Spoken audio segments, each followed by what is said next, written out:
Victims of cyberbullies have missed days of school. In fact, 11% admit to missing 1 to 2 days of school, and 4% admit to missing 3 to more days. And this is because these people are frightened of being bullied at school. Previous research has shown that youth who have been bullied have a greater chance of showing the same behavior towards other people. 7% of guys and 6% of girls said they cyberbullied in the past 12 months.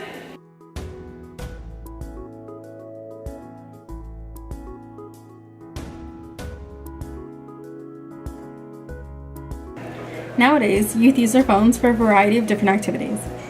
89% are communicating with friends. 83% use their phones to play video games or for entertainment and for music. 80% are communicating with their parents or guardians. And 74% are chatting online or on some form of social media.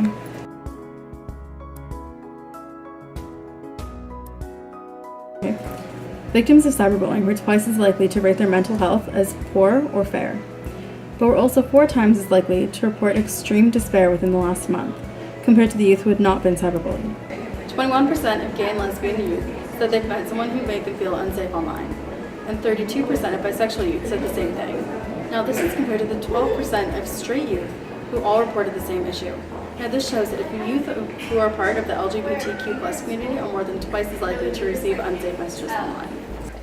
So students that engaged in cyber activities such as chatting on social media and online gaming were at a greater risk of sexting. Teenage boys who use their social media accounts during the day and after bedtime were more likely to have met someone unsafe online. A similar result was also found in a teenage girl. Statistics show that the more online activities youth participate in, the more likely they are to report cybersafety issues.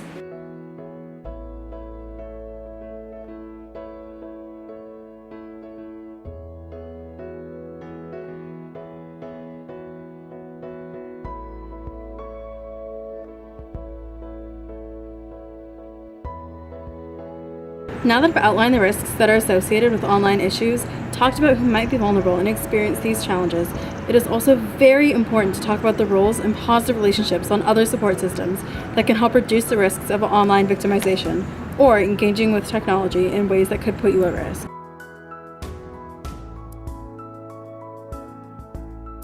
People who felt highly connected to their families were less likely to have met someone unsafe online, sexted, or been bullied. For example, 7% of youth said they were highly connected to their families and reported meeting someone unsafe online, whereas 24% of youth who were not connected reported meeting someone unsafe online.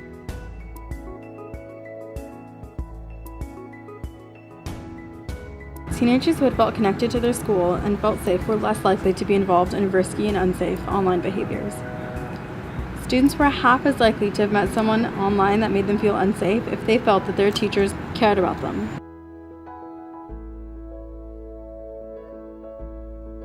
Youth who are strong members within their community have a reduced risk of being cyberbullied. This is seen in 26% of youth who did not feel connected within their community.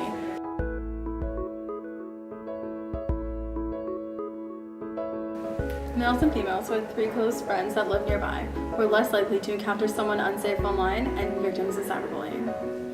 Youth who have friends with healthy behaviors about risky situations were also less likely to be subjected to these things.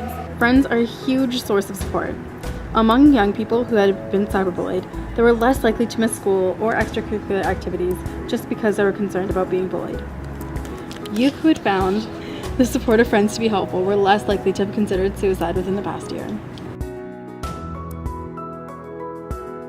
It may seem impossible to avoid cyberbullying altogether. However, you can step up and say something, and you can avoid certain forms of cyberbullying.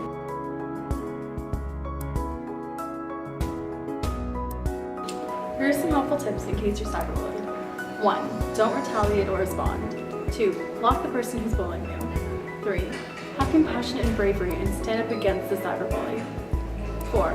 Have compassion for those who are being bullied and maybe even offer to help a helping hand.